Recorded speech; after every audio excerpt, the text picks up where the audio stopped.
Queridas, queridos. Se me olvidó mover el micrófono, pero ya ni modo. Doctora Klein tendrá que compartir espacio con el micrófono. Este, bueno, vamos a continuar con la lectura y estudio de la obra de la doctora Melanie Klein. Hola, doctora. Estamos estudiando un texto llamado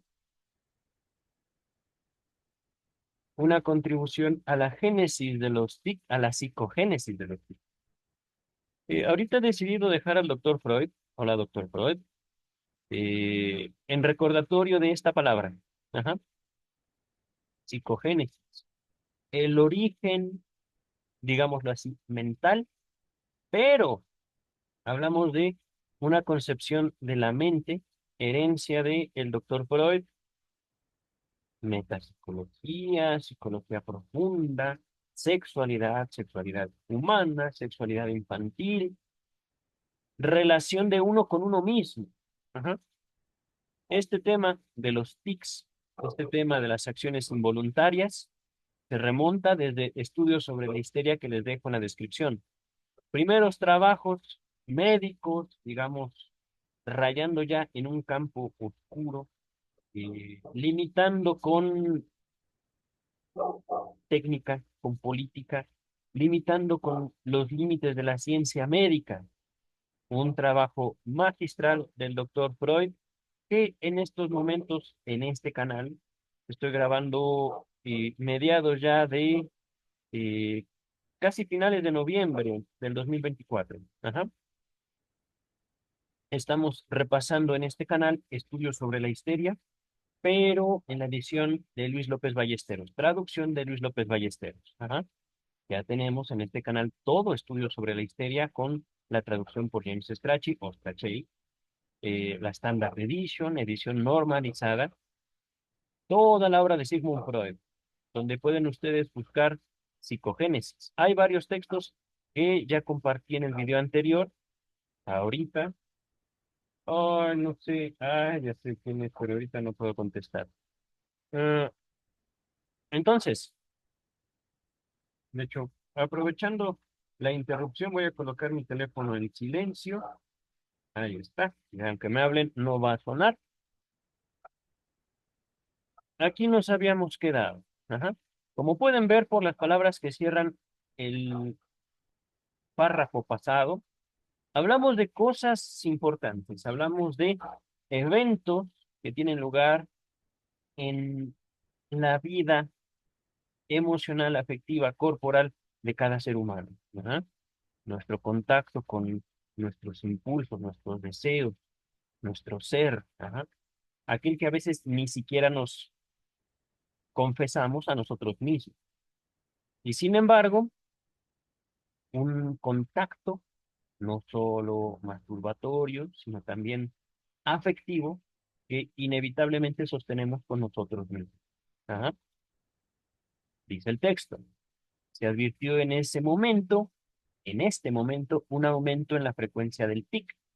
Había aparecido primero pocos meses antes del análisis, siendo el factor precipitante el que Félix hubiera presenciado clandestinamente la relación sexual entre sus padres. Ajá. Entonces, tenemos el tic como una acción involuntaria, como, digámoslo así, un reflejo, pero más allá del reflejo, más allá de la naturaleza, digámoslo así, estímulo-respuesta, tomando esta concepción de la psique humana desde la ilustración, la perspectiva cognitivo-conductual. Estímulo igual a respuesta. Ajá. Nos pegamos en un nervio, ¡pum! La extremidad reacciona. Ajá. Pero, como ven, este reflejo, un tic, algo que escapa a la voluntad del sujeto, tiene una historia. Y tiene una historia, en este caso particular, relacionada con las investigaciones sexuales de un jovencito. Si mal no recuerdo, Félix tenía 13 años cuando empezó su análisis con la doctora Klein. Al momento, no recuerdo, en el video pasado, que nos haya dicho cuándo pasó esto. Los padres enfatizo, no querían mostrarse, los padres simplemente querían compartir su cuerpo, su tiempo entre ellos, y este muchachito, podemos decir, accidentalmente vio a sus padres teniendo relaciones sexuales. Ujú. Puede ser por accidente o, digámoslo así, citando a Bob Ross, un feliz accidente. Ajá. Feliz accidente, es decir, ups, yo no quería, pero claro que los vi. Y bueno, digo que no quería solo por convención social, solo porque no quiero que me regañen, no quiero castigos por esto, que al fin y al cabo yo quería ver. Ajá. Por ponerles un ejemplo. Dice el texto.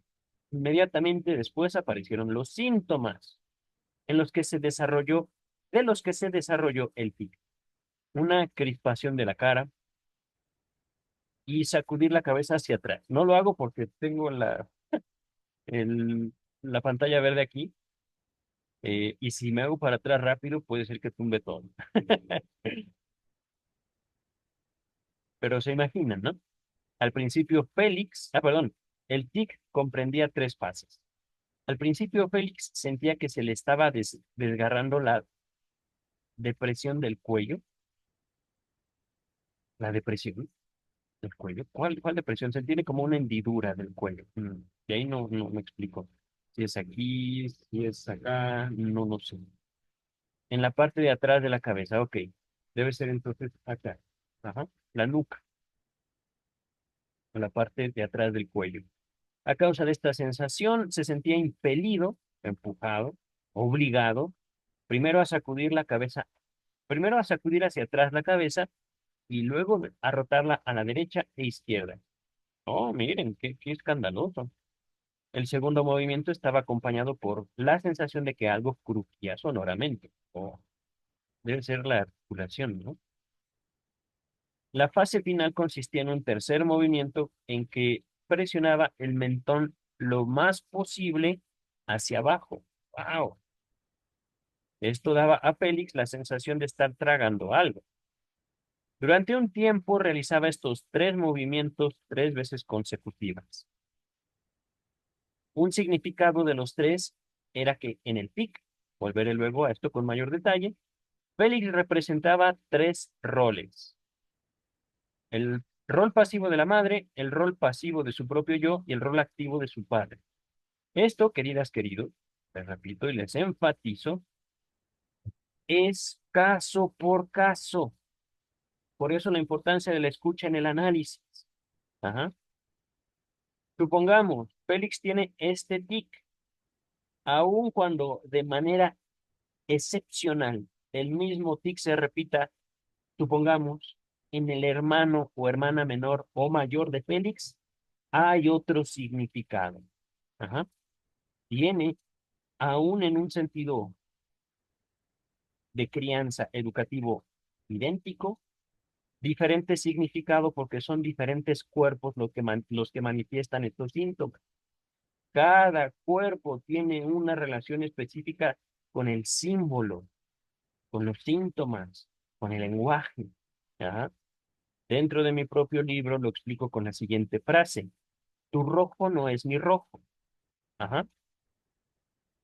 Los roles pasivos estaban representados principalmente por los dos primeros movimientos, aunque la sensación de crujido, entre comillas, estaba contenido también el elemento sádico que representaba el rol activo del padre, elemento que lograba mayor expresión en el tercer movimiento, el de taladrar algo. Ajá. Ay, me dolió. Dice el texto, para traer al tic a la espera de acción del análisis, fue necesario obtener las asociaciones libres del paciente sobre las sensaciones conectadas con el tic y sobre las circunstancias que lo originaron. Después de un tiempo, se convirtió en un síntoma que aparecía cada vez con mayor frecuencia, aunque al principio a intervalos irregulares. Recién cuando el análisis logró penetrar en las capas más profundas de su homosexualidad reprimida, es decir, el deseo del rol pasivo, ajá, cuyo material había aparecido primero en sus relatos de juegos y fantasías a ellas asociadas, empezó a surgir su importancia, su significación, su valor. Ajá. Más tarde, su homosexualidad encontró expresión en la forma de un interés, hasta entonces no revelado por los conciertos, especialmente por los directores de orquesta y los solistas. Apareció un amor por la música que dio lugar a a una real y duradera apreciación de la misma. Wow. Ya en su tercer año de vida, 3 años, Félix había demostrado en el canto una identificación con su padre. Después del trauma, este interés, al igual que el resto de su desventajoso desarrollo, quedó reprimido. El interés por el canto, ajá. La identificación con el padre, se reprime, se aísla, se busca combatir dentro de uno mismo. Ujú. Su emergencia en el curso del análisis fue precedida por recuerdos encubridores de la temprana infancia. Recordaba que cuando era muy pequeño se levantaba por la mañana y veía su rostro reflejado en en la pulida superficie del piano de cola. Notaba que era un reflejo distorsionado y se asustaba. Otro recuerdo encubridor era oír a su padre roncar por la noche y ver cuernos que crecían en su frente. Me río porque cuernos puede significar el diablo o, al menos en México, cuernos puede significar cornudo. Mm, digamos, la parte pasiva de la infidelidad. Ajá. Y esto como un acento cultural. Esto, por supuesto, no tenía nada que ver con Félix. Ujú. Aquí, sin duda, una proyección mía, cultural. Cuernos en el frente. Supongo yo que al pequeño Félix le daba miedo, dice el texto. Sus asociaciones condujeron desde un piano negro que había visto en casa de un amigo a la cama de sus padres y demostraron que los sonidos que había oído sumergiendo, surgiendo de la cama, habían contribuido al principio en gran medida a su interés por los sonidos y por la música. Oh, sí. Y luego habían provocado la inhibición de este interés. Es decir, fíjense, la historia de una represión. Sonido, lugar, actividad, excitación y represión. Ajá. Inhibición. Es decir, no, no, no, no, no, no, no. ¿Por qué? ¿Por qué? ¿Por qué? Nada de música, ¿eh? Porque la música me despierta ese interés en saber qué es lo que están haciendo papá y mamá. Y eso no. Yo mismo, el paciente mismo, el analizante mismo, lo puede reconocer. Y como analistas hay que estar preparados para escuchar algo así. Ajá. El sujeto unido a su historia a través del significado, dice el texto. Después de escuchar un concierto, se quejó, durante el análisis, de que el piano de cola había ocultado completamente al artista. Y en relación con esto recordó, fíjense, evento, emoción, recuerdo. Ajá. Que la posición de la cuna a los pies de la cama de sus padres había sido, había sido tal que al final de la cama le había impedido ver lo que estaba sucediendo, pero no le había impedido escuchar y hacer observación, es decir, teorías. Ajá. Pensamiento. ¿Qué está pasando? ¿Qué está pasando? No veo, no veo. Soy bebé, no puedo levantar la cabeza, pero escucho. Ujú. Yo creo que se están peleando, sí, eso debe ser. Pero qué bonito se oye. Ajá. Dice el texto. Se hizo cada vez más claro que su interés por los directores de orquesta estaba determinado por la ecuación entre el director de orquesta y su padre en el acto de la copulación, es decir, en la relación sexual. Ujú. He ahí las observaciones, he ahí la asociación, he ahí el desarrollo de una represión. El curso directo de el evento, la memoria, la excitación sexual es cortado, pero eso se transforma. Ujú. Dice el texto, el deseo de participar activamente en lo que estaba sucediendo, aunque aún como espectador, apareció en la siguiente asociación.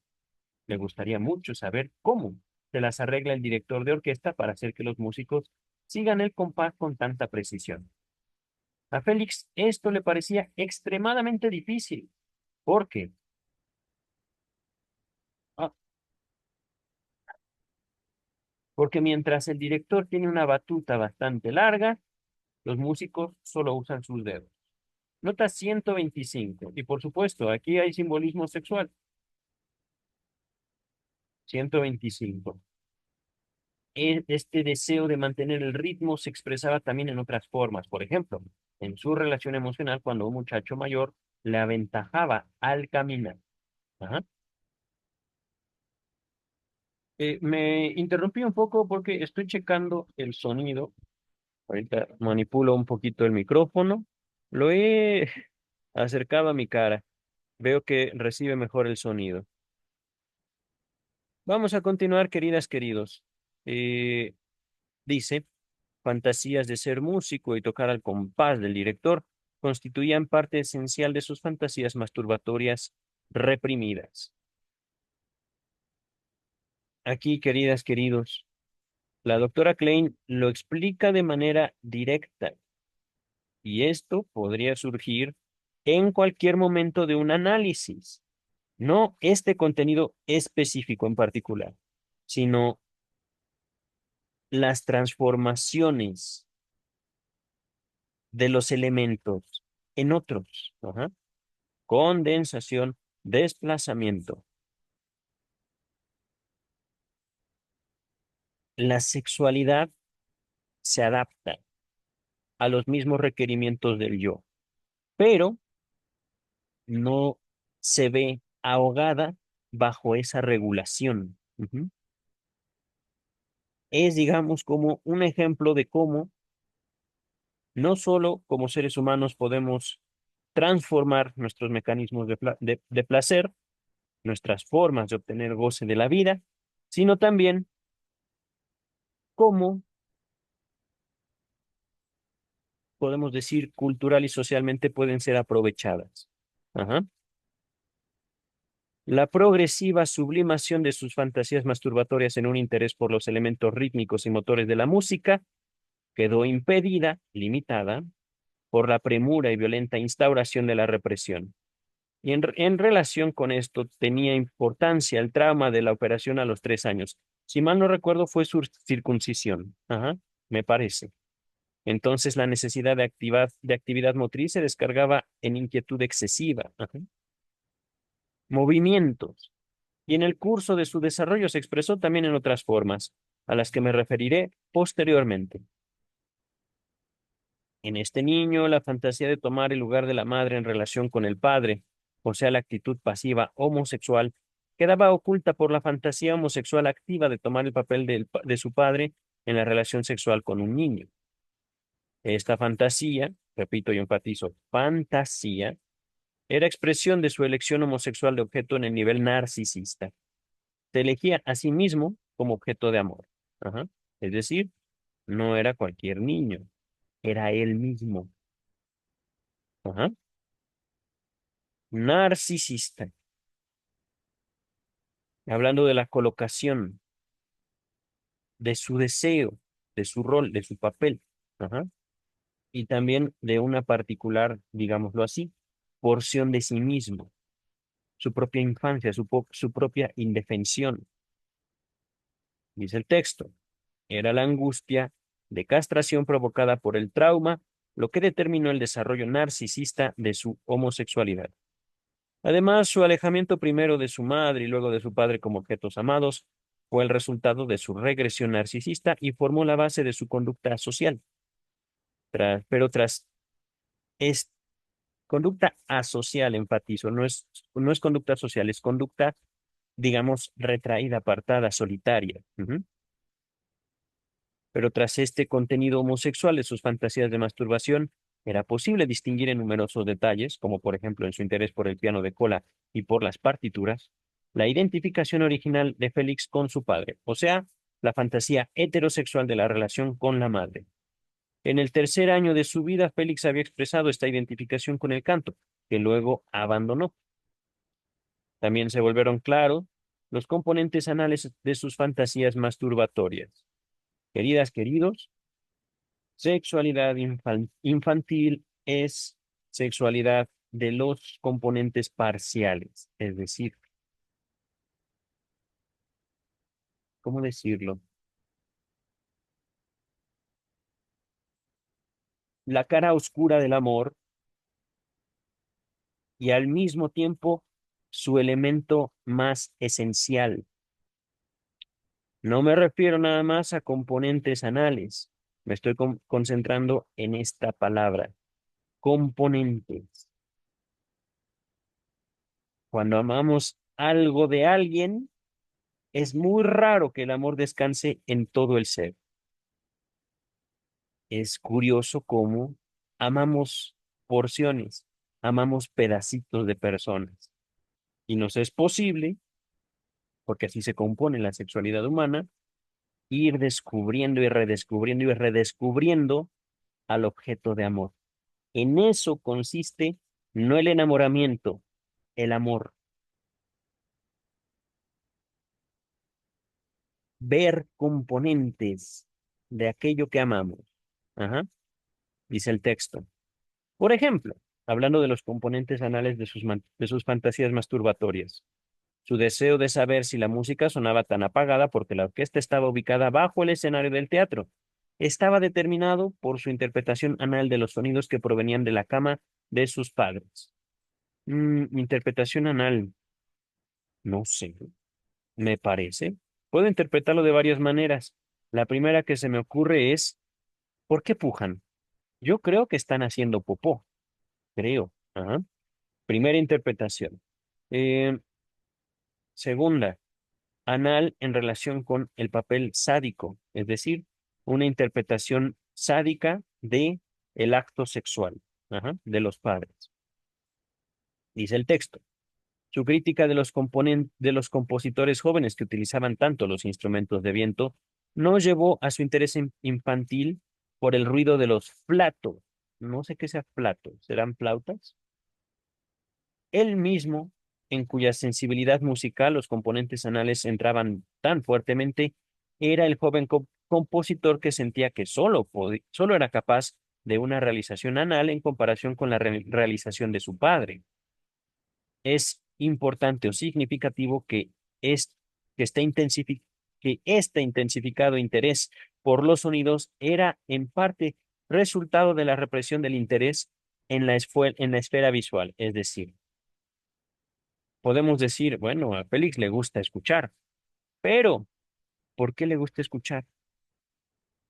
Porque había desplazado el interés de la vista, porque no podía ver a los sonidos. Ajá.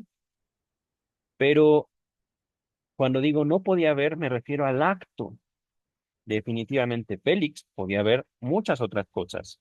Tal vez no lo que le interesaba, lo que le despertaba curiosidad, pero sí podía ver efectivamente mucho, mucho del mundo. Permítame, agüita. Mm. En un estadio muy temprano de su desarrollo. Su escoptofilia, me parece que es amor por las heces. Ahorita lo buscamos.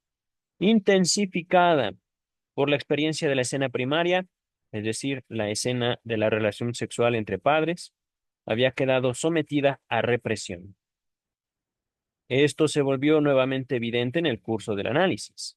Luego de una visita a la ópera, hizo una fantasía basada en los puntos y rayas negras de la partitura del director, que había tratado de descifrar desde su asiento cercano al escenario. Aquí tenemos nuevamente un vínculo de sus deseos heterosexuales, porque la música que yacía frente al director, Félix la identificaba con los genitales de su madre. Comprenderemos esto mejor cuando examinemos los síntomas transitorios de guiñar y restregarse los ojos. Ajá. Guiñar, como cerrar eh, intensamente. Ujú. Cuando llegó el análisis, Félix tenía una tendencia muy obvia, muy pronunciada a no ver las cosas que estaban más cerca de él. Su desagrado por el cinematógrafo, al que concedía valor solo para fines científicos, estaba conectado a la represión de la scoptofilia, que fue aumentada por la escena primaria. Me parece que he interpretado mal. Scoptofilia no debe ser. amor por las heces. Esa sería más bien coprofilia. Escoptofilia me parece es amor por ver, interés por ver. Permítame un segundo. Escoptofilia. No, me puso escoto. Permítame un segundo. Escopto, escoptofilia. Ah, también conocida como voyeurismo, tendencia sexual que se caracteriza por la excitación que se experimenta al observar a otras personas en actividades íntimas o sexuales. Ajá. Ganas de ver. Ujú. Y ganas particulares de ver a gente en el sexo. Ujú. En la admiración de Félix por el director que, imperturbable ante la audiencia y su aplauso, era capaz simultáneamente de dirigir y devolver tan rápidamente las hojas de la partitura que sonaban como si la estuviera desgarrando, del alemán esta palabra, encontramos un ejemplo de su concepción sádica del coito. Repito, admiración. ¿Qué admiraba? Este de aquí está estoico, imperturbable. Vaya manera de afrontar la audiencia, el aplauso.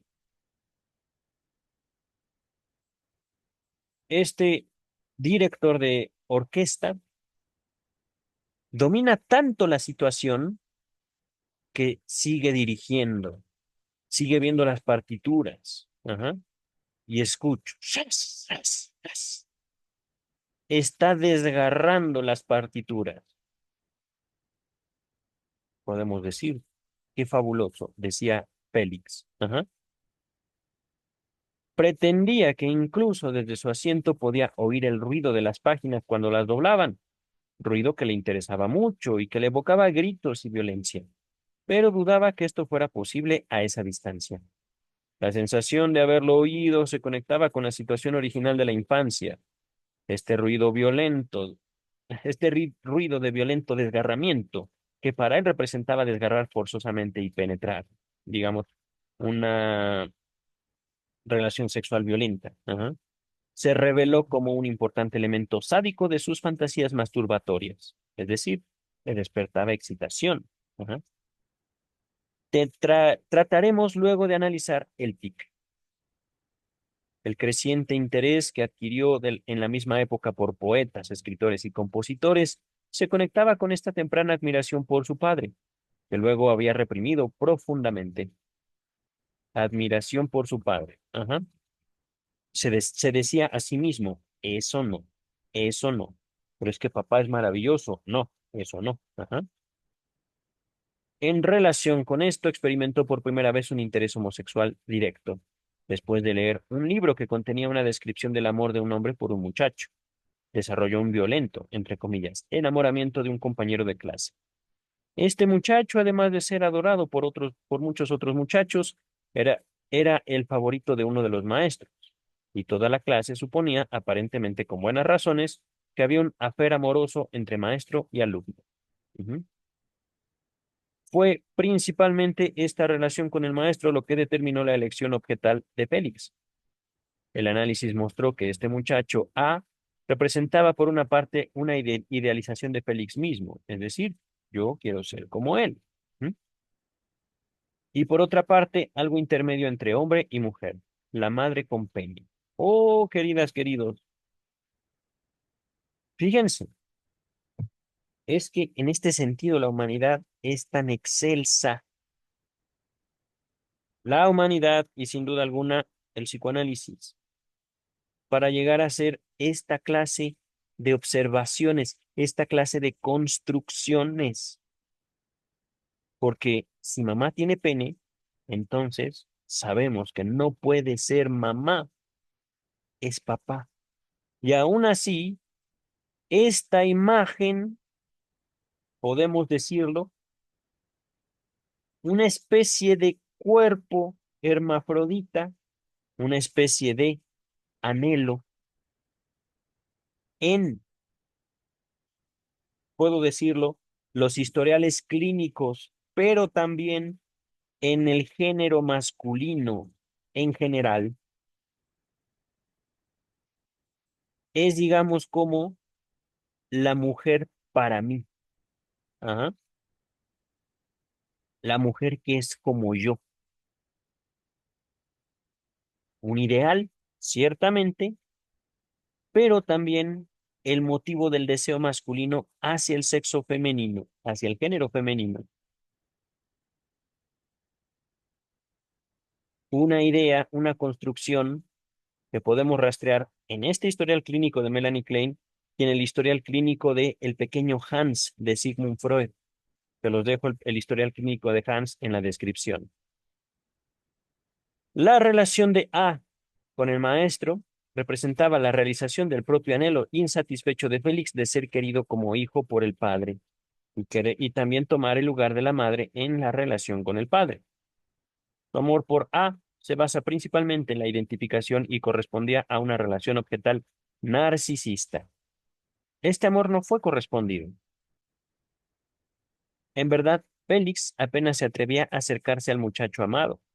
Llegó a compartir este amor desgraciado con otro compañero, B, y luego tomó a B por objeto de amor. El material demostró que B, por su tez, por su color de piel y por otros aspectos, evocaba en Félix a su padre y podía reemplazar al padre. Ajá. Esta relación llevó a una masturbación mutua y en vista de las complicaciones sentí interés, perdón, en vista de las complicaciones sentí que en interés del análisis tenía que interrumpir esta relación entre los dos niños. Ajá. Mm,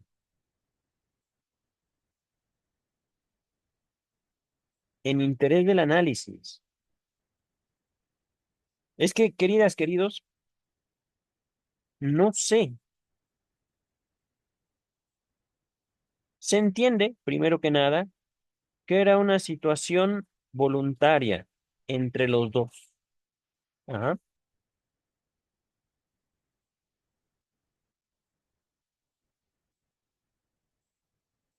No sé exactamente qué edad habría tenido Félix, pero me detengo un momento también para pensar el poder que había adquirido Melanie Klein delante de su paciente, delante de Félix.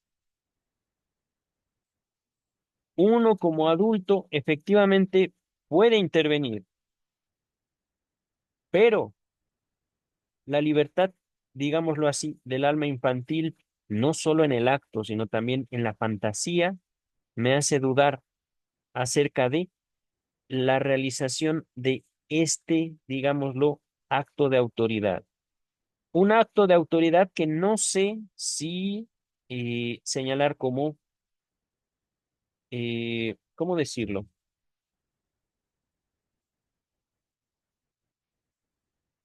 Con un afán de adquirir cultura, civilización, o un afán, digamos, de apagar el deseo. No lo sé. No sé si este acto de la doctora Klein hacia el pequeño Félix fue un acto represivo. Ajá. Digamos, me da la impresión de que lo reprime con el afán de llevar eso al análisis. Y con eso no me refiero al acto, sino, o al acto realizado, sino hablar de eso. Ajá. Un texto fuerte de repente. Simultáneamente con esta evolución, reaparición del interés por la música, homosexualidad clara, manifiesta, real, y renovación de la masturbación, hubo una marcada disminución en la frecuencia del tic. Y cuando en ocasiones aparecía, podíamos captar su significado inconsciente. Es decir, sabemos por qué ocurre. Ujú. Sabemos, analista y analizante. En la época en que Félix me contó que sentía que había superado su amor por A, como por B, repito, me contó que sentía que había superado su amor tanto por A como por B, los dos muchachos. El tic reapareció con creciente intensidad. ¿Mm? Esto mostró claramente lo que el tic había estado representando, o sea, los impulsos homosexuales reprimidos, o más bien, la descarga de estos impulsos en fantasías o en masturbación. Durante el periodo de conflictos tempranos de su infancia, Félix se sintió compelido, empujado, inclinado. por la angustia de castración a reprimir sus deseos hacia su madre y padre. Ahora, en parte a pedido mío, había repetido el proceso alejándose de A y de B. Wow. Miren, entonces ella sí había adquirido un poder considerable en la vida del muchacho. Es decir, queridas, queridos, transferencia. Él la estimaba lo suficiente para al menos apartarse temporalmente de su interés amoroso y de su amor real, su amor físico ya. Ajá. Dice el texto. Entonces, el TIC apareció como sustituto, del mismo modo que antes una excesiva inquietud física había tomado el lugar de la masturbación y de las fantasías masturbatorias. Se hizo entonces posible un análisis más intenso de sus tendencias homosexuales. Declinó en forma notable la homosexualidad directa y aparecieron sublimaciones. Especialmente empezó en este periodo la amistad con otros niños. Amistad. Ajá. Y recordemos, él era un niño. Ujú. Pero cuando hablamos de sublimación, quiere decir, me he despegado de mi deseo sexual, pero al mismo tiempo ese deseo sexual se transforma en otra clase de relaciones sociales, en otra clase de actividades. Ajá. Dice el texto. El análisis del TIC nos llevó una y otra vez a sus fuentes en la temprana infancia. En una oportunidad, cuando Félix estaba haciendo los deberes junto a un compañero, se propuso ser el primero en resolver un problema de matemáticas, pero el amigo lo resolvió primero y entonces apareció el TIC. ¿Por qué creen, queridas, queridos? Ya la doctora Klein lo dijo, pero vamos a continuar, ¿vale? Las asociaciones revelaron que esta derrota, ajá, en la competencia con el amigo le recordó nuevamente, ajá, la superioridad del padre y revivió su complejo de castración. Correcto. Como resultado, se sintió impulsado nuevamente a adoptar el rol femenino en su relación con el padre. En otra oportunidad reapareció el tic cuando tuvo que confesar al profesor de inglés que no había podido mantenerse a nivel de las tareas y que debía tomar lecciones particulares para mejorar sus deficiencias. Para él, también esto sí tenía el significado de una admisión de derrota con relación con su padre. El siguiente incidente fue especialmente característico. Félix trataba de entrar en un concierto para el que se habían agotado las entradas. Estaba parado con mucha gente a la entrada del teatro, cuando por la aglomeración un hombre rompió un vidrio y hubo que llamar a un policía. En ese momento apareció el tic. El análisis reveló que esta situación especial representaba la repetición de la escena que había fisgoneado en la temprana infancia y que estaba tan estrechamente ligada con el origen del tic. Se había identificado que el hombre que rompió el vidrio, porque como este último, también él en esa situación temprana había querido forzar la entrada al concierto, entre comillas, o sea, a la relación sexual entre sus padres. Ujú. El policía representaba al padre que lo descubría en este intento. La posterior disminución del tic tuvo lugar en dos sentidos. El tic se volvió menos frecuente y sus tres movimientos se redujeron a dos y luego a uno. Ajá, wow. Primero desapareció la sensación de que algo se le desgarraba en la parte posterior del cuello y luego desapareció también la sensación de un crujido audible que iniciaba el segundo movimiento. Todo lo que quedó fue la sensación de taladrar algo. Ay, no, ya no lo voy a repetir porque me dolió el cuello.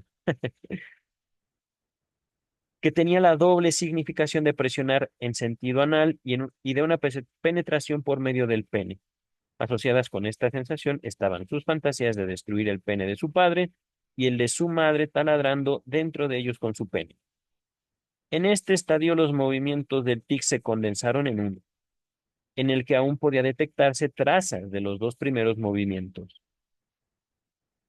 La desaparición de las sensaciones de desgarramiento y crujido, que estaban determinadas por factores homosexuales pasivos, se produjo junto con una alteración similar de las fantasías masturbatorias. Su contenido homosexual cambió de pasivo a activo. Sin embargo, el ritmo de la relación sexual estaba simbolizado en el desgarrar tanto como en el crujir y taladrar.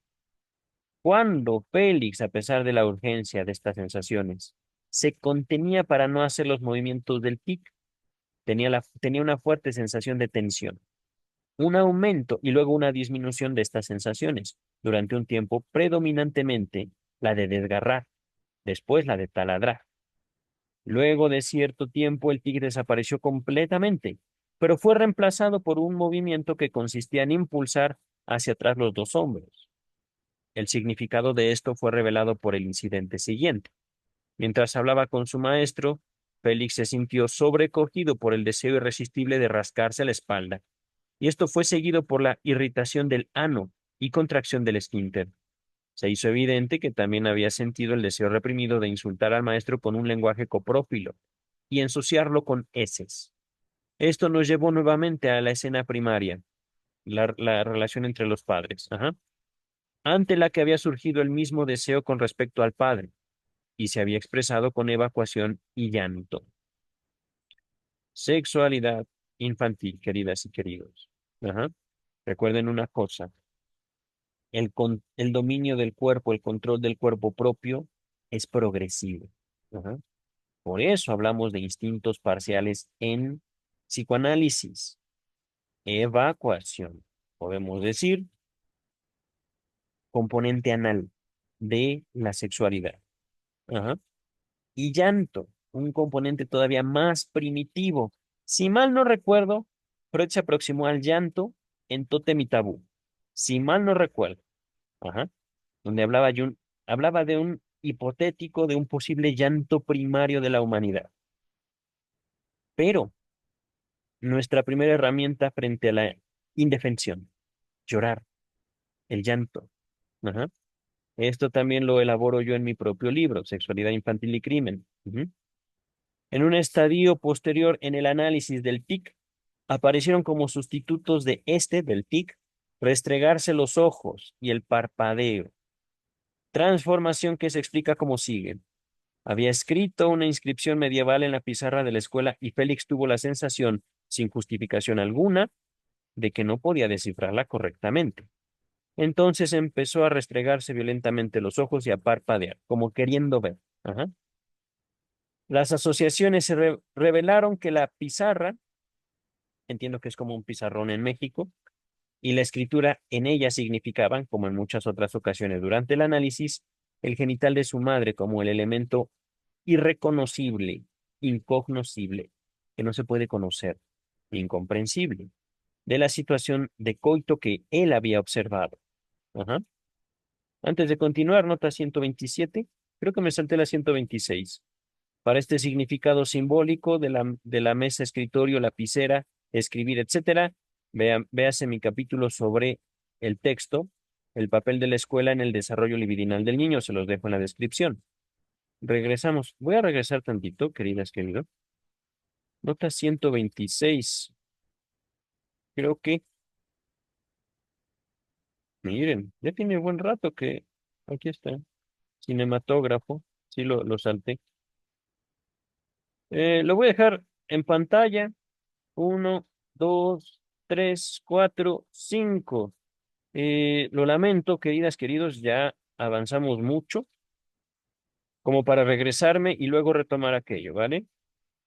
Pero ustedes que tienen la ventaja de ver y no grabar estos videos, podrán, digamos, hacer la liga.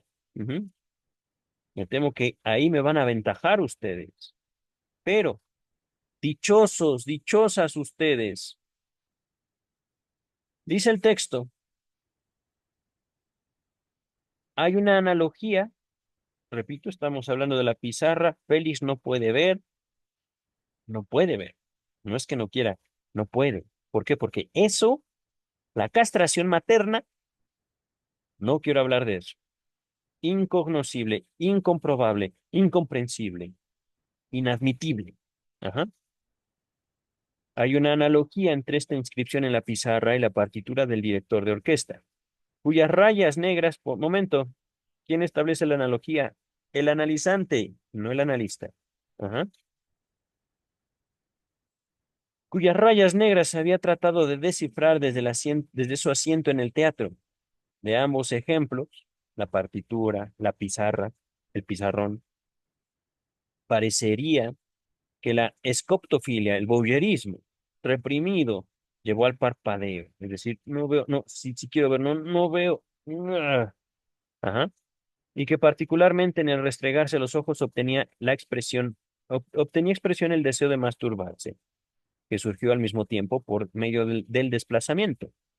Durante el análisis pudimos también llegar a comprender plenamente la conexión entre estas situaciones y los estados de aislamiento que con frecuencia le acometían en la escuela. La mirada ausente se asociaba con fantasías de las que lo siguiente es un ejemplo. Está mirando y escuchando una tormenta. Esto le recuerda a una tormenta de su temprana infancia.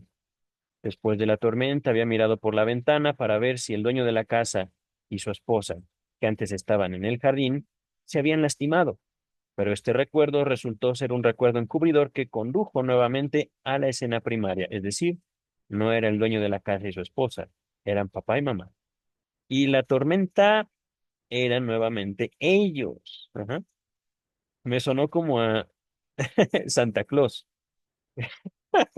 como digamos parte de la mitología. No, no eran los mitos, no era el conejo de Pascua, no era lo que ustedes gusten y manden, era papá y mamá. ¿Y qué estaban haciendo? No queremos saber, pero al mismo tiempo ardemos de deseo en saber lo que estaban haciendo. Dice el texto, progresó más en el análisis del tic y de sus formaciones sustitutivas, hasta que eventualmente incluso dejó de restregarse los ojos y de parpadear, al menos digamos fuertemente. Ajá. Y solo el recuerdo del tic aparecía en su mente en ocasiones especiales. Cuando también éstas revelaron su conexión con deseos masturbatorios reprimidos y con la escena primaria, desapareció hasta el pensar en el tic, y con esto se produjo la completa y duradera curación del tic. ¿Le creemos a la doctora Klein, queridas, queridos, o lo ponemos a prueba? Depende de uno, queridas, queridos. Depende también de podernos aproximar a un análisis real. Debo decir, de lo escrito hasta ahora, la doctora Klein al menos se ha ganado, en este caso, mi credibilidad, la mía. Si ustedes no, primero, experimenten un análisis. Sepan que lo que ocurre aquí con el pequeño Félix es una creación del niño. Lo que ocurre aquí en este análisis, y lo vimos en el primer video, fueron más o menos 300 sesiones, 340 si mi memoria no me falla. Ajá. En ese trayecto, esto es posible. Curación. Aunque curación no quiere decir desaparición de los elementos, digámoslo así, constitutivos, de los elementos que basifican la manifestación del síntoma. Más bien, esos elementos, mientras son hechos conscientes, mientras son hechos parte de uno mismo, adquieren otro significado y nos podemos relacionar con nosotros mismos y con otros a partir de esa resignificación. Ajá. Dice el texto. Al mismo tiempo, había tenido lugar en el análisis un cambio notable en otras direcciones. Y aquí, queridas, queridos, cambios notables que nosotros como analistas no podemos predecir. Ajá. Aparecieron por primera vez deseos heterosexuales que tomaron la forma de admiración por una actriz. Esta elección objetal estaba en la línea de la permanente identificación de Félix, del teatro, conciertos, etcétera, con la relación sexual y los ejecutantes con sus padres. Antes de continuar, nota 128. He encontrado la ecuación entre teatro, concierto, cinematógrafo, digamos, salas de cine, y toda clase de representación y la escena primaria, característica de todo análisis infantil. Se la describe en mi capítulo o en mi texto, mi ensayo, Melanie Klein, análisis infantil, que también les dejo en la descripción. Fue el texto pasado y fue un texto un poco más difícil. Este está fuerte en el contenido, este está fuerte teóricamente. Ajá. Me costó trabajo y ahí me encontré muchas veces y choqué yo con la doctora Klein, así como, no me convence, me acostumbré mucho al estilo de redacción del doctor Freud. Mea culpa. Regresamos al texto. Permítame un momento, aprovechando que estamos en la nota 128 en la página 128, creo que vamos como a la mitad. Nuevamente, no quiero yo que los videos sean muy extensos, muy pesados. La página 140 acaba esto. Ah, yo creo que al menos otras dos páginas. Ajá. Dos o entre dos y cuatro páginas. Vamos a ver cómo está el texto. Este texto ha sido, digamos, de contenido duro, crudo, pero también honesto. Claro. Ajá. Y vamos a ver. Él mismo, Félix mismo, figuraba, se presentaba, se imaginaba. Entonces, como ya he mostrado, como espectador y auditor, escucha. Ajá. Y simultáneamente a través de la identificación con sus padres como ejecutante de los diferentes roles, es decir, identificación con los dos. Ujú. Una vez, después de haber tenido que esperarme en la sala de espera durante unos minutos, Félix me informó que había mirado por la ventana a los departamentos de enfrente y al hacerlo había sentido una sensación especial. En las numerosas ventanas había visto sombras y formas y había tratado de imaginarse qué estaban haciendo. Le parecía que era como estar en un teatro donde uno ve interpretar diversos roles y al mismo tiempo tiene la sensación de compartir lo que pasa. La elección objetal heterosexual de Félix estaba muy influida por su actitud homosexual. Para él, esta actriz poseía atributos masculinos. Era la madre con pene. Esta actitud persistió aún en su relación con su segundo objeto de amor heterosexual. Se enamoró de una niña mayor que él y que había tomado la iniciativa en el asunto. Ella personificaba su infantil representación de su madre como prostituta y al mismo tiempo a la madre fálica, superior a él.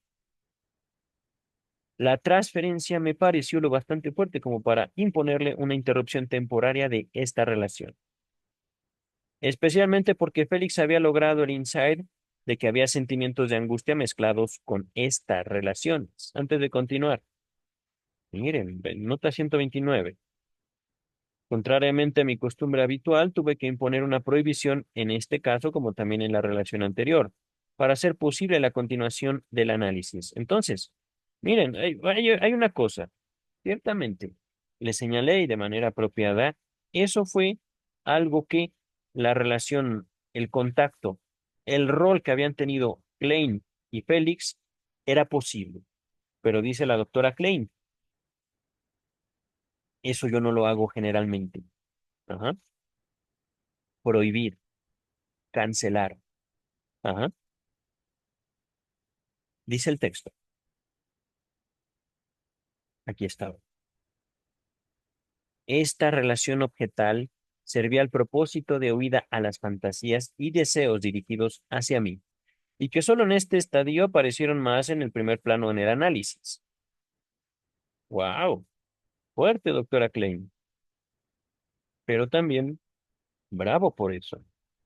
Podía verse ahora que el alejarse de la madre originalmente amada, pero prohibida, había participado en el reforzamiento de la actitud homosexual y de las fantasías sobre la madre castradora, tan temida. Y fíjense, esto es algo curioso. Por lo general es el padre el que castra. Eso no quiere decir que en todos los casos sea el padre el que castra. Aquí y en otros casos es la madre. Y por supuesto, no castrar en un sentido real, en un sentido, digámoslo así, fantasioso. Es decir, la castración, por muy cercana que esté a la angustia, tiene también cierto contenido erótico, cierto contenido de fantasía, cierta tendencia, digámoslo así, al principio de placer. Ajá. Y por supuesto, ¿hasta qué punto? ¿De dónde a dónde esta relación entre la castración y el principio de placer se dé? Eso es desconocido. Eso es algo que falta todavía por investigar. Ujú. ¿Por qué la presencia de la castración como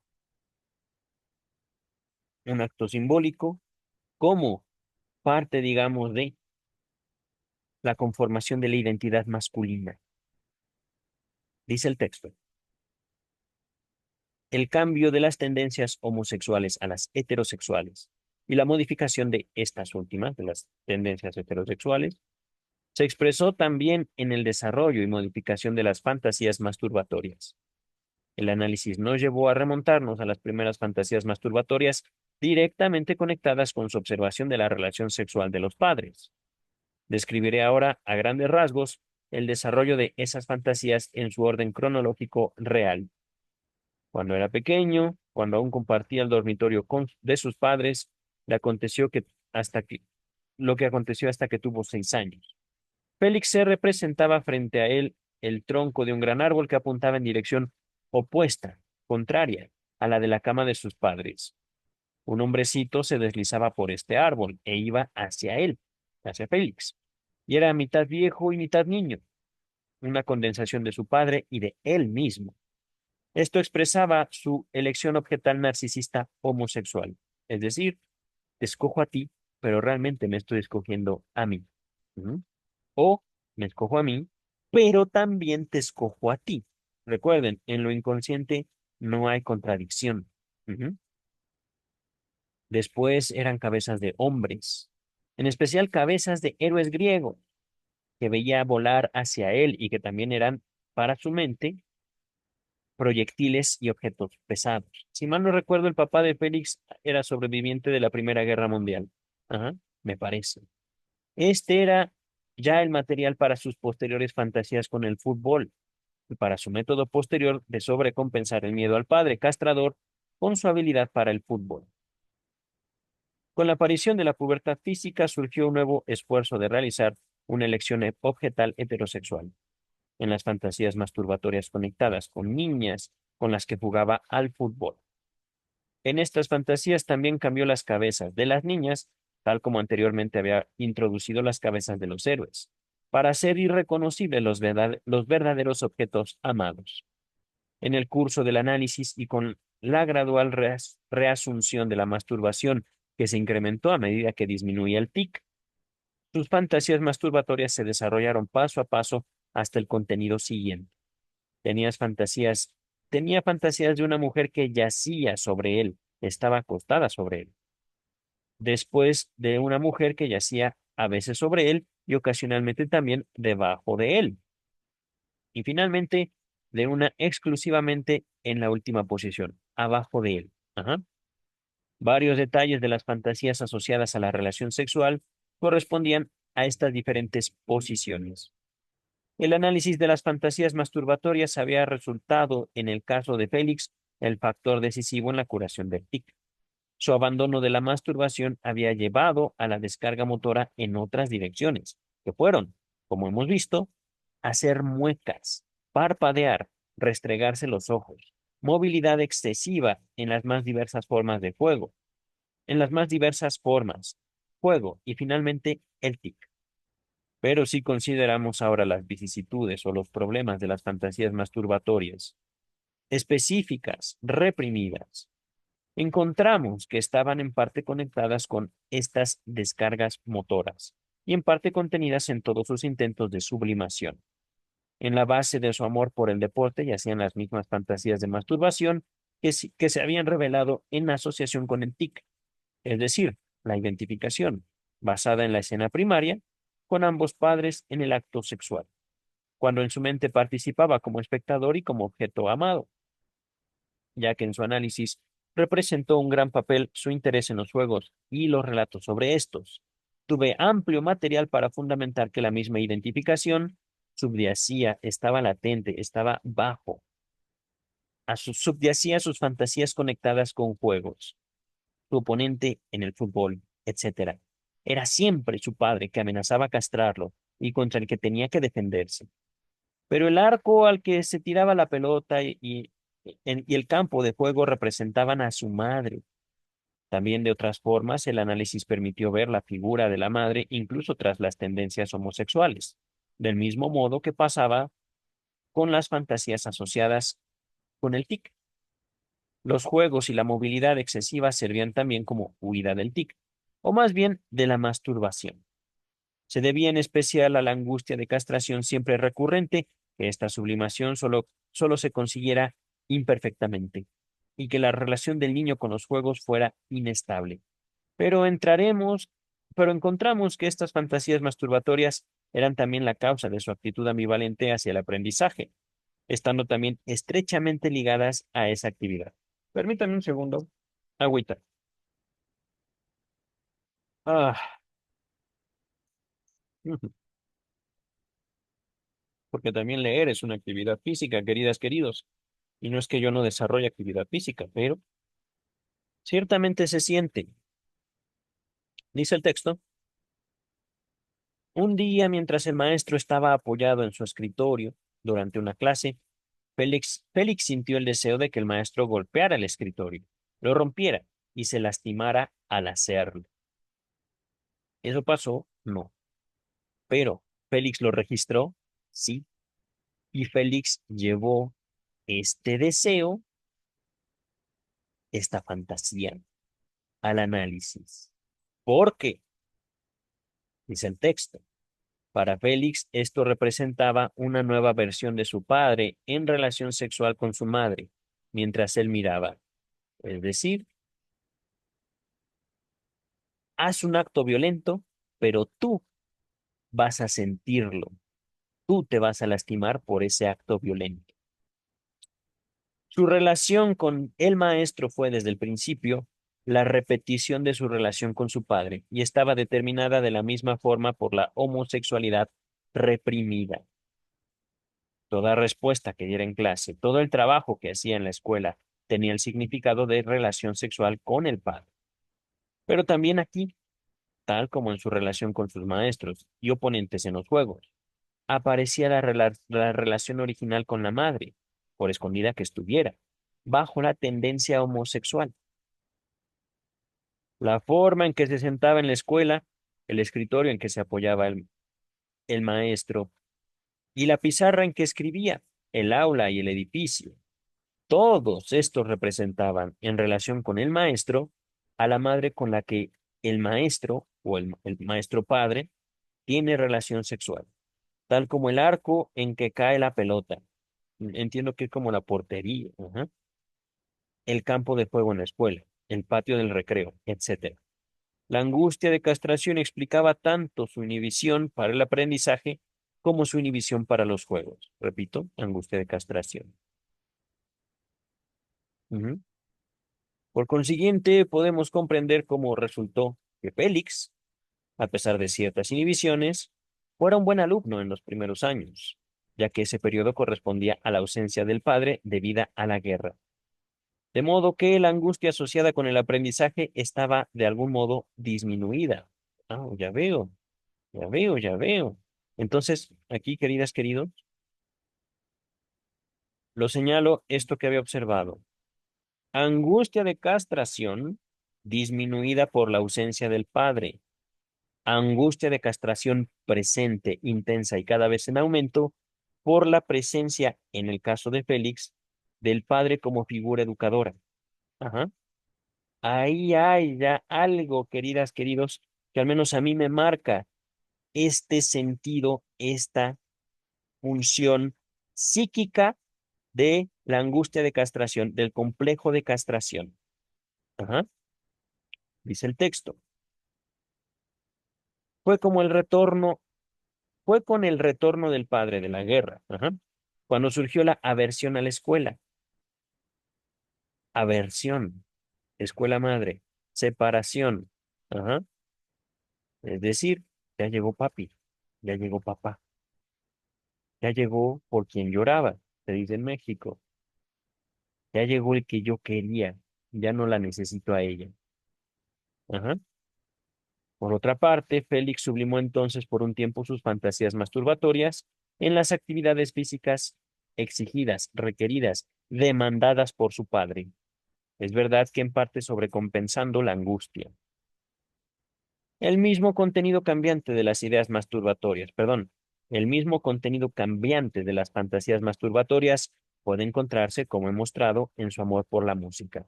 Sublimación que había sido incluso más intensamente reprimida, pero que fue gradualmente liberada en el curso del análisis. Fue otra vez debido a la angustia provocada por sus fantasías masturbatorias que se había desarrollado esta inhibición aún mayor y más temprana. En el caso de Félix se tomó evidente que había una estrecha conexión del tic con la personalidad entera del paciente, tanto con su sexualidad como con su neurosis. Ajá. eh, con el resultado de sus sublimaciones, con el desarrollo de su carácter y con su actitud social. Hablando de neurosis, estamos hablando, eh, diría yo, por el contenido, digamos, del erotismo anal, una neurosis obsesiva de parte del niño. Ajá. Aunque también pienso en el síntoma físico, en el tic. Ajá.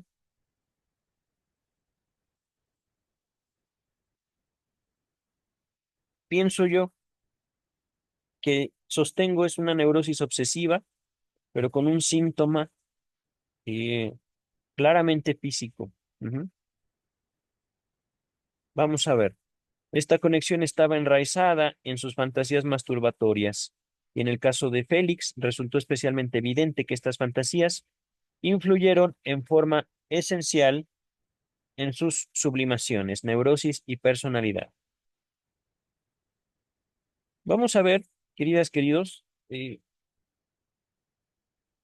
por lo general puede identificar ciertos cortes en las ideas. Ajá. La doctora Klein lleva una línea de pensamiento y a veces tanto ella como Freud como yo mismo cortamos para abordar del mismo caso otra dimensión, otro aspecto. Ujú. En forma similar encontré, miren, en el caso de otro paciente que el desarrollo del tic estaba determinado por la significación y estructura de las fantasías masturbatorias. Terminamos esto y dejamos este texto, ¿vale? Y con esto me refiero a este otro paciente. Se trataba de un tic, se trataba no de un tic pronunciado o evidente, sino de descargas motoras que, en muchos aspectos importantes, eran parecidas, semejantes a un tic. Werner, que vino a verme a los 9 años, era un niño neurótico. Ya al año y medio había manifestado excesiva inquietud física, trastorno de déficit de atención con hiperactividad. ¿Mm? Queridas, queridos, máscaras de la neurosis en tiempos modernos. Excesiva inquietud física, deseo masturbatorio reprimido, que se incrementaba constantemente. Deseo masturbatorio reprimido ¿por quién? Por los padres, posiblemente, pero también por los menores. Ajá. A los 5 años desarrolló el curioso hábito de mover sus manos y pies imitando los movimientos de una locomotora.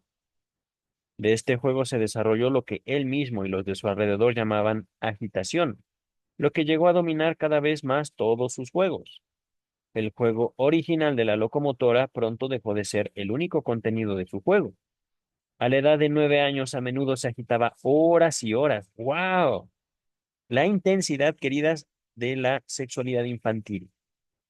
Decía, ¿cómo se llamaba? Eh, Bergner, Werner, Bergner. Decía, agitarse es divertido, pero no siempre es divertido. No se puede dejar de hacerlo cuando uno quiere, como por ejemplo, cuando hay que hacer los deberes. Chéquense la lógica. Lógica infantil. Ajá. Quiero, pero no. Es lindo, es divertido, pero no. Ajá. Ejemplo de represión, queridas y queridos. Ejemplo de deseo y al mismo tiempo no deseo.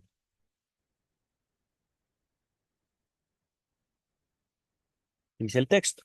En el análisis se hizo evidente que la supresión del movimiento provocaba no solo angustia, sino también una sensación de tensión. Era entonces que tenía que pensar siempre en agitarse. Así como en Félix, la supresión del tic no había liberado la angustia, sino la tensión. Repito, la supresión del tic en Félix no había liberado la angustia, sino la tensión. No atención, tensión física. Lucho contra mi tic, libero tensión, pero la angustia permanece,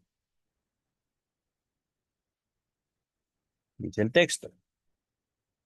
Ah, por cierto, lucho contra el tic, represión. Ajá.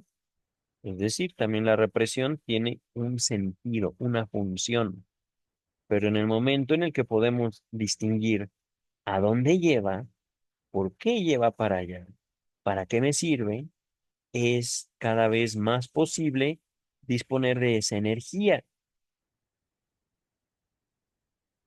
Mm, le creo, doctora, pero hay algo, hay algo. Ahorita le voy a dar chance. Ahorita. Es que, por un lado, me pareció, qué sencillo, pero ciertamente no lo es. Lo hace parecer sencillo usted, querida doctora. Dice el texto.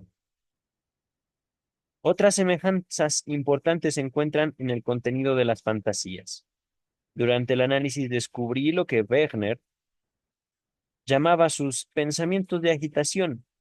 Me dijo que se agitaba por los animales de Tarzán. Así dijo. Bueno, nota 130. La referencia es uno la referencia es uno de los libros de Tarzán cuya tapa había visto y usado después como tema de su fantasía. Queridas, queridos, los niños apropiándose del mundo. Ajá. Pero no lo digo en un aspecto eh, escandaloso, sino genial. Eso lo hizo Wegener. ¿Qué hicimos nosotros?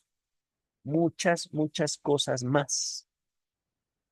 ¿Y qué seguirá haciendo la humanidad en su infancia para apropiarse de su cuerpo y del mundo? Eso es lo bello del psicoanálisis, el darnos cuenta esta clase de avances de la civilización en un infante. Ajá. En esto, queridas, queridos, está la pulsión en vivo y en directo. Regresamos al texto. Los monos caminan por la jungla. En su fantasía, él camina tras ellos y se acomoda a su paso. Las asociaciones mostraron claramente su admiración por el padre que copula con la madre, mono igual a peli, y su deseo de participar como tercera persona. Esta identificación, de nuevo con padre y madre a la vez, formaba también la base de otros numerosos pensamientos de agitación, todos los cuales podían reconocerse como fantasías masturbatorias. Este sí, es significativo o importante que también mientras se agitaba, tenía que hacer girar un lápiz o regla entre los dedos de su mano derecha, y también que no podía, entre comillas, agitarse adecuadamente en presencia de otros. Mm, sigue todavía. Miren, todavía tenemos al menos 10 páginas, podemos avanzar un poco más. Por supuesto, repito, bienaventurados ustedes que pueden pausar y seguir en otro momento. Yo ciertamente estoy intrigado por el texto. Dice el texto. La siguiente es otra de las fantasías que acompañan la agitación. Vio ante él un bote, una lancha, una embarcación, hecho de una manera especialmente resistente y equipado con escalerillas bastante fuertes, por las que una persona podía bajar y subir con perfecta seguridad. En la parte inferior había almacenes con provisiones y un gran balón lleno de gas. Hidroaviones podían aterrizar en este buque de rescate, como él lo llamaba. si estaban en dificultades. Esta fantasía expresaba la angustia de castración que surgía de su adopción de la actitud femenina en relación con su padre y también la defensa contra esa actitud. Los hidroaviones en dificultades lo representaban a él, el casco del buque a la madre, es decir, el casco, lo que recibe, ajá, el balón y almacén de provisiones, el pene del padre. En este caso, como en el de Félix, la angustia de castración llevó a una vuelta narcisista hacia sí mismo como objeto de amor. En sus fantasías representaba un papel importante, un pequeño que se une y compite también con un grande y demuestra ser más diestro, más habilidoso, como por ejemplo una locomotora más pequeña y especialmente un payaso más pequeño. El chiquito no es solo el pene, sino también él mismo, en comparación con su padre, y la admiración hacia sí mismo, que expresaba de este modo, mostraba la disposición narcisista de su libido. Queridas, queridos, esto está muy inspirado. Me emociona casi cómo refleja a la perfección diversos textos de Freud. Era considerable, una teórica considerable. He tenido dificultades con la doctora Klein, diferencias también, pero este texto, ciertamente, muy bello, muy ilustrativo, difícil, pero bello. Otra semejanza de los dos casos es el papel importante que representaba el sonido en las fantasías de Wegner. Werner no había desarrollado aún un sentimiento marcado hacia la música, pero mostraba mucho interés por los ruidos que, como el análisis reveló, estaba estrechamente conectado con fantasías provenientes de observaciones de la relación sexual entre los padres. Compartió temporariamente el dormitorio de los padres cuando tenía 5 meses. 5 meses. Nada puede establecerse, por lo menos en el estadio actual de su análisis, sobre sus observaciones en esta edad temprana. Nota 131. 1947, cuando estaba escribiendo este artículo, el análisis de Wegener aún estaba en curso. En realidad, en esa época solo había durado alrededor de 3 meses. Regresamos. Por otra parte, el análisis ha probado más allá de toda duda la importancia de lo que repetidamente oyó a través de la puerta abierta que daba a la habitación de sus padres, alrededor de los 18 meses. Fue en este periodo cuando apareció la excesiva movilidad, ¿cómo decirlo? Hiperactividad, podemos decirlo. Ajá. Lo siguiente ilustra el importante papel que representó el factor acústico en sus fantasías masturbatorias. Me dijo que se había agitado, así dijo él, por un gramófono. Mm, tecnología que ya no existe, que quiere conseguir. La agitación era, como siempre, la imitación de ciertos movimientos. En este caso, los de dar cuerda al gramófono y el de la púa que se mueve sobre el disco. Ajá. Luego pasó luego a fantasías sobre una motocicleta que quería poseer. Y de la misma forma describió los movimientos de esta como agitación. Hizo dibujos de sus fantasías. La motocicleta tenía un motor enorme, evidentemente dibujado como un pen, y como el balón del buque de rescate estaba bien lleno, en este caso con petróleo. En el motor se sentaba una mujer que ponía en movimiento la motocicleta. Los sonidos producidos al arrancar caían en forma de rayos puntiagudos sobre, entre comillas, un pobre hombrecito al que asustaban mucho. En conexión con esto produjo Wegener una fantasía sobre una banda de jazz cuyos sonidos imitó y dijo que él se estaba agitando por eso.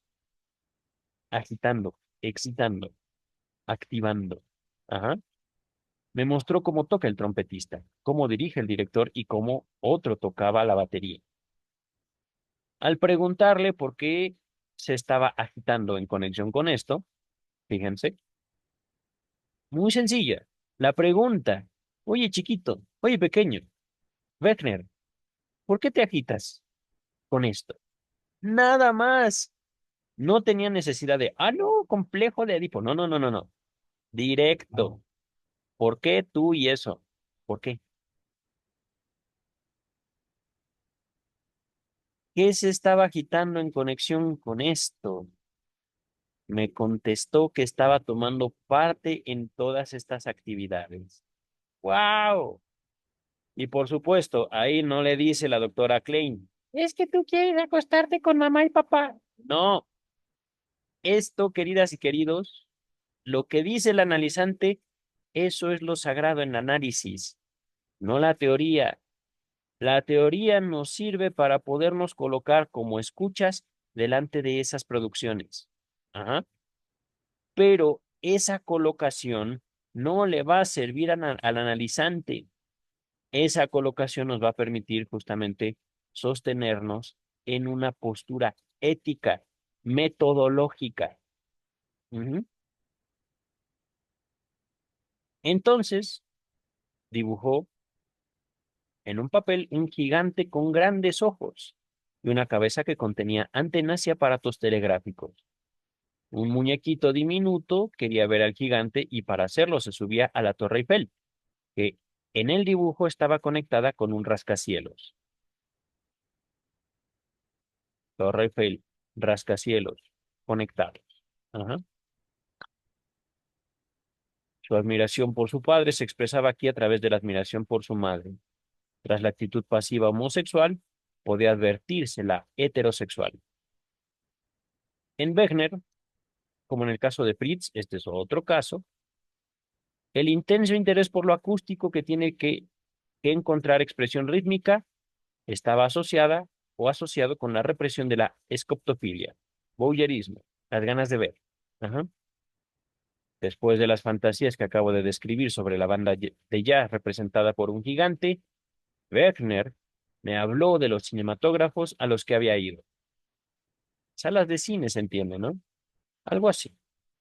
Es verdad que no tenía una versión tan marcada como Félix por el cine, pero he notado signos de escoptofilia reprimida cuando tuve oportunidad de verlo con otros niños durante una representación teatral. Apartaba sus ojos del escenario por periodos bastante largos y dijo después que todo era aburrido y falso. Por momentos, permanecía como encantado, con la mirada fija en la escena que se estaba representando, pero luego volvía a su actitud anterior. También en el caso de Wegner, el complejo de castración era extraordinariamente fuerte. La lucha contra la masturbación había fracasado, pero el niño buscaba un sustituto en otras descargas motoras.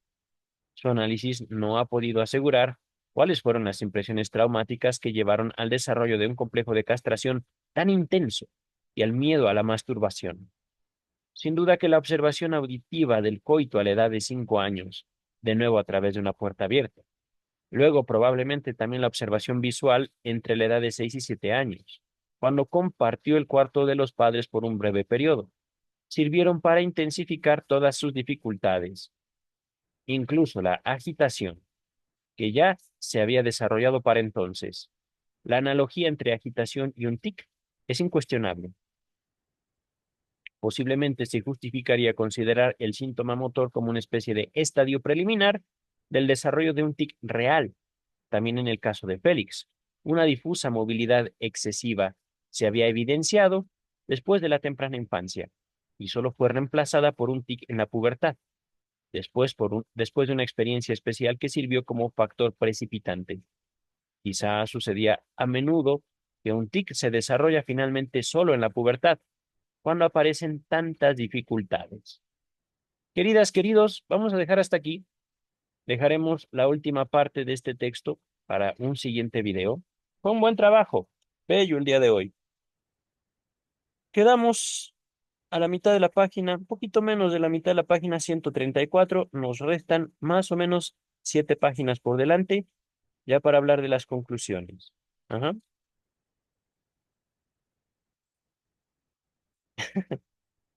Bueno, queridas, queridos, me despido con mucho gusto y nos vemos en el próximo video. Bye.